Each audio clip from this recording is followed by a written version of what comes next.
Oblivion is my personal favorite Elder Scrolls game, in large part because it was the first one I played as a kid, but also because it has many lesser known and amazing quest lines that truly dip into the scary and thrilling side of the series.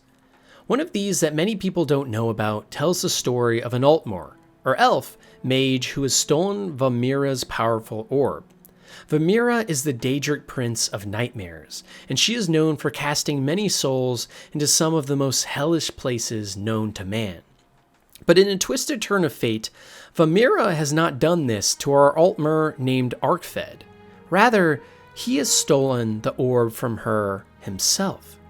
For some unknown reason, Arkfed has thrust himself into a twisted and demented nightmare, and you are tasked with going into this dream and getting Vermina's orb back for her. And so you do, and you are met with a desolate and dark landscape.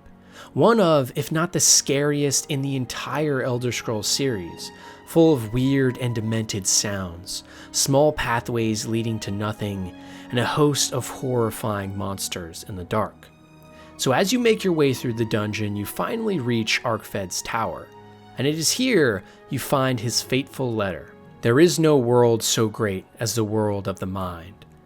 There is no voyager so well traveled as the traveler in the land of dreams. There is no abyss so deep as the well of terrors that lies within each of us. I have plumbed its depths. Arkfed seemingly finds great joy living in his greatest nightmare and falling deeper into the madness within his own mind. But we are never given any more than this. The most perplexing part about the entire ordeal is we still have no idea why Arkfed stole Vermina's orb in the first place, or why he has cast himself into his own living hell. It makes us seriously question who this man is, and more importantly, what he is up to and trying to accomplish. Could there be more than meets the eye here? Even after traveling into the depths of Arkfed's own mind, we still have so many questions left unanswered. Tamriel is home to a myriad of strange and interesting locations, many of which there's very little known about them at all. And one of the most interesting of all of these locations, shrouded in mystery, is for sure the Black Marsh, birthplace of the Argonians and Hist, located in the southeastern portion of Tamriel. It's a location we will assumedly visit in some faraway main entry Elder Scrolls game, but for now the region is simply spoken about briefly by some characters and in many lore books in the games. The Black Marsh consists mostly of overgrown vegetation and harsh swamplands with a variety of large and alien beasts that emerge from the waters. By all accounts, the Black Marsh is one of the least gentrified locations across the Tamrielic continent, with many roads being overgrown with fauna and wildlife, making it hard to even find your way between cities. And in these cities lies ruined and ancient architecture, with only rudimentary foundations for an economy and political system. The land is riddled with thieves and assassins hiding in the bushes, and simply traversing into the southmost portion of the marsh can prove deadly. However, one of the most intriguing mysteries in the marsh actually revolves around the Hist, the ancient sentient trees we spoke to earlier in Tier 1. You see, for longer than history has been written about Tamriel, the Hist have been indigenous to the land, and more specifically, in great numbers in the Black Marsh. And as the story goes, either through immaculate conception or through a primitive alligator race finding the Hist, the Argonians were born. The sap that the Hist produced was able to give the Argonians a new form, as well as a massive increase in intelligence and capability. And through this, the Argonians were able to migrate and settle other portions of Tamriel throughout thousands of years. One smaller known fact, though, is that during the Oblivion Crisis, where Oblivion gates opened up all over Tamriel and Daedra poured through to invade, the Hist actually were the ones who defended the lands of the Black Marsh. A call was put forth before the crisis occurred that summoned all of the Argonians across the continent back to the Black Marsh to prepare for war.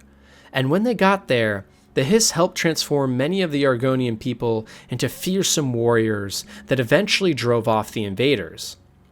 What is so damning about this, though, is that almost no other races or leaders in Tamriel knew of the coming invasion, let alone so many years earlier than it actually occurred.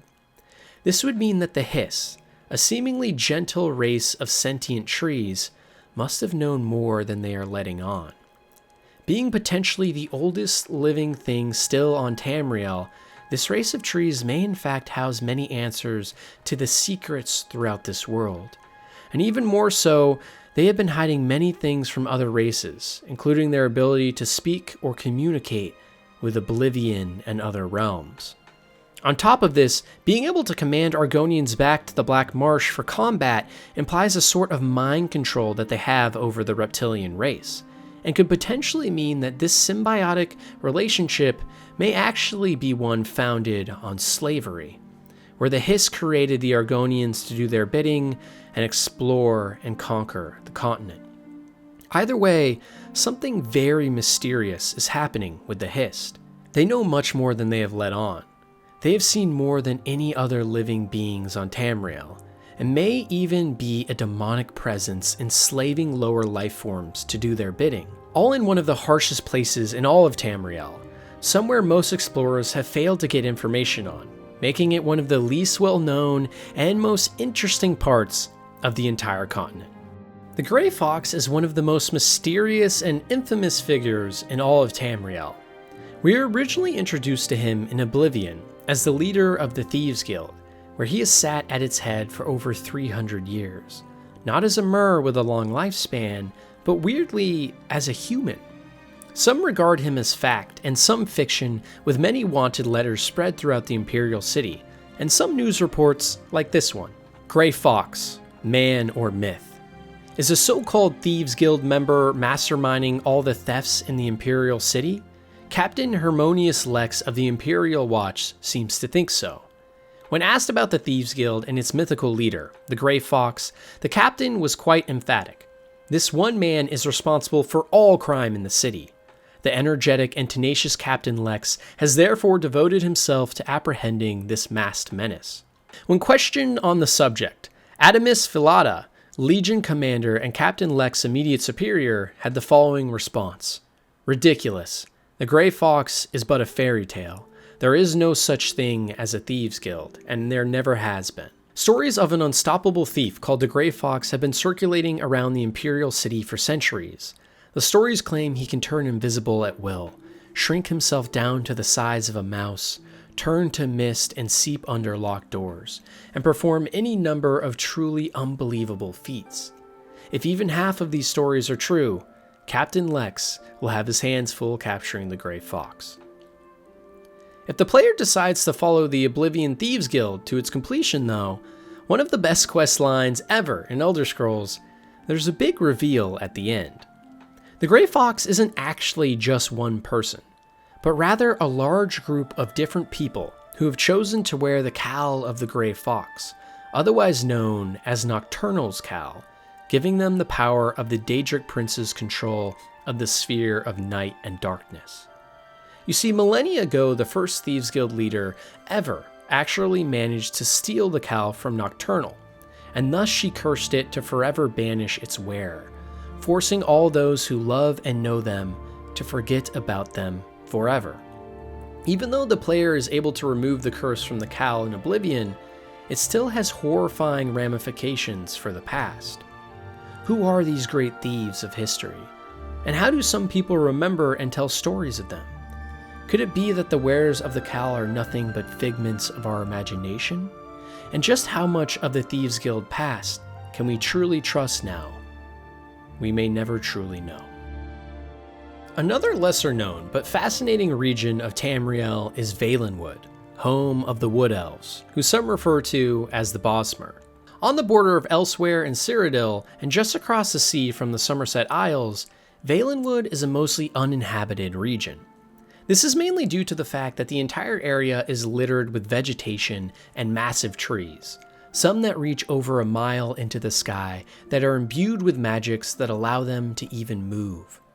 There are some light swamp lands lining the western border against the sea, but for the most part, Valenwood is a large and hard to traverse land with many undiscovered or different creatures, like the ancient Imga, or ape people that roamed the lands for thousands of years.